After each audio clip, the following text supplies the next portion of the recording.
Assalamualaikum warahmatullahi wabarakatuh. Bismillahirrahmanirrahim. Alhamdulillahi rabbil alamin. Allahumma salli ala sayyidina Muhammad wa ala ali sayyidina Muhammad.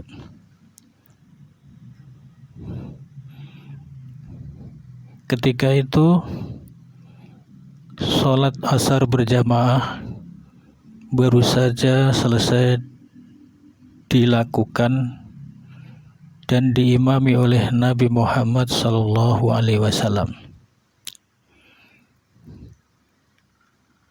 Lalu Nabi Muhammad SAW bertanya kepada para jamaah dan para sahabatnya itu, siapa di antara kalian yang pernah berpiutang kepadaku?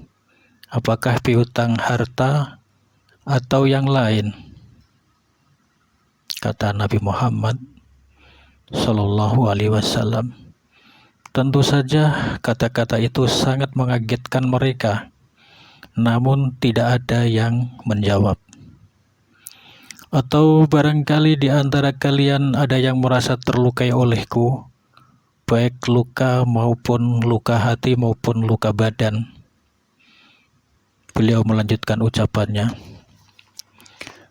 tagihlah sekarang juga, aku ingin melunasi segala utangku, termasuk utang pukulan badan dari kalian, karena hari ini aku mampu membayarnya. Ini aku minta kepada kalian karena kelak aku tidak bakal sanggup menghadapi pertanyaan Allah di hari kiamat. Tagihlah sekarang juga, aku akan ikhlas membayarnya, termasuk yang merasa tersakiti oleh perbuatanku.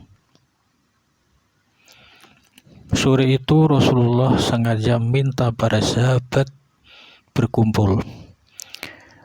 Namun pertanyaan itu justru terasa aneh di telinga dan hati mereka, sehingga semuanya terdiam 1000 bahasa.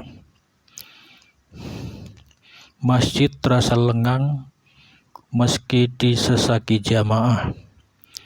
Dan agaknya baginda Rasul sengaja membiarkan hal itu agar ucapan beliau bisa dicerna para jamaah dengan baik. Namun apa yang mesti dijawab dengan pertanyaan beliau?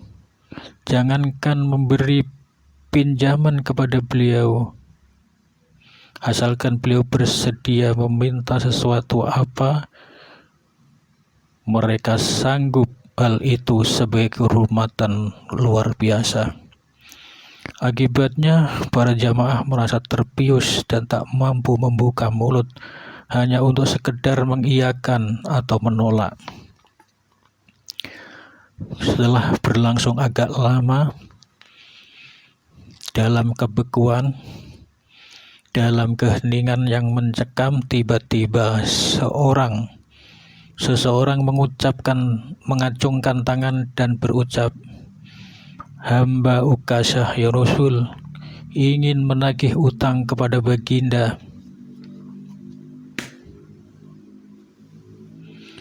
Seketika ucapan itu mengagetkan seluruh hadirin. Tapi tidak demikian dengan baginda Rasul.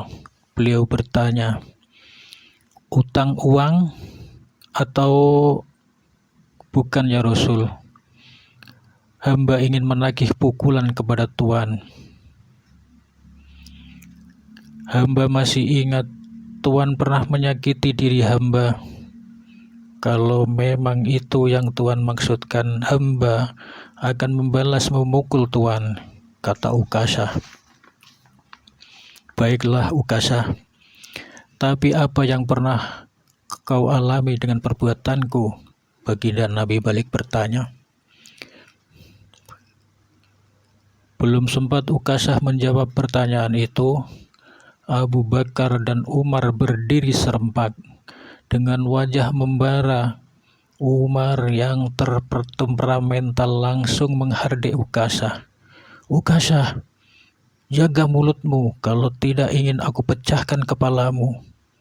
Lancang benar kamu berkata seperti itu kepada baginda Nabi. Namun Rasulullah segera menengahi. Sabar, sabar sahabatku, duduklah dan biarkan Ukasah berkata jujur. Lalu Nabi memalingkan muka beliau kepada Ukasah. Apakah yang pernah aku lakukan pada dirimu? Katakanlah yang sebenarnya. Tidak usah takut Ukasah. Meski dengan nada ketakutan, Ukasah berkata,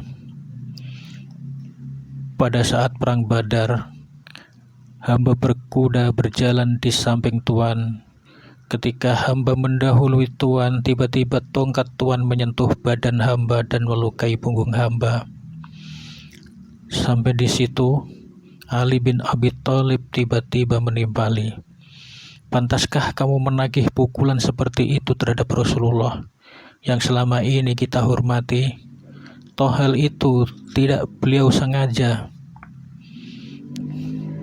Tenanglah Ali, kata baginda Nabi. Marilah kita dengarkan apa pengakuannya. Aku ikhlas menerima permintaannya kalau memang hal itu pernah aku lakukan terhadap dirinya. Kemudian beliau mempersilahkan Ukasah melanjutkan kalimatnya. Ya, sejujurnya begitulah pengalaman hamba.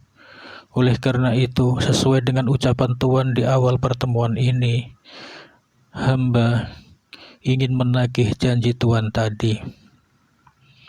Kalau memang demikian, silahkan kamu ke depan dan pukullah punggungku ini, jawab Nabi sambil menyediakan punggungnya.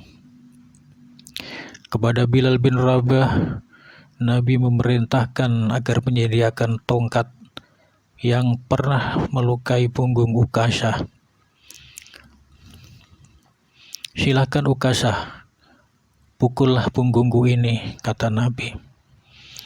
Melihat situasi semacam itu, para sahabat menahan geram.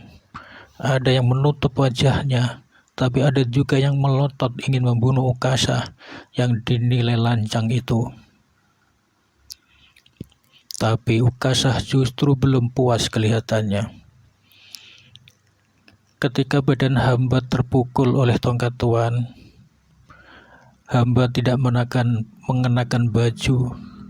Karena itu Tuan harus membuka baju juga sekarang, katanya.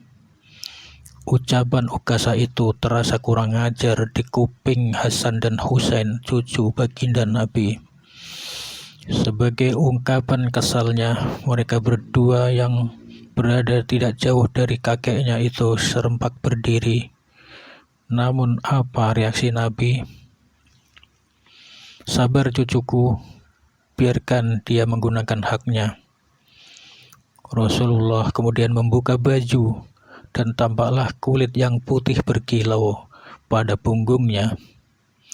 Kepada Ukasah beliau berkata, pukullah segera wahai Ukasah. Namun Ukasah tidak segera memenuhi permintaan itu. Diperhatikannya punggung Nabi. Lalu dengan cepat diciumnya stempel kenabian yang berada di punggung Rasulullah. Ya, sebenarnya itu tujuannya, karena tidak semua orang bisa melihat dan mencium stempel kenabian Nabi itu. Setelah puas melakukan itu, tiba-tiba Ukasah bersimpuh dan menangis. Wahai Rasulullah, junjungan kami, tidak sekali-kali hamba bermaksud memukul Tuan. Sudah tentu perbuatan demikian merupakan perbuatan yang tidak beradab. Hal itu tidak pernah terbersit dalam hati hamba. Maafkanlah hamba ya Rasulullah, karena tujuan hamba yang ingin mencium stempel kenabian dan melihat punggung Tuan yang demikian halus dan berkilau, serta bahunya yang wangi. Sekali lagi hamba mohon maaf atas kelancangan ini. Ukasah mengakhiri kata-katanya, namun tangisnya belum juga reda. Suasana hati yang demikian juga terasa di dada seluruh hadirin. Tenanglah Ukasah, kata Nabi meredakan suasana. Kamu adalah sahabatku yang baik. Sejak itu, para sahabat merasa lega dan memandang Ukasah dengan hati terharu. Beberapa tahun kemudian, Nabi wafat dengan tenang di Madinah. Demikian kisah ini kami sampaikan. Semoga bermanfaat. Wassalamualaikum warahmatullahi wabarakatuh.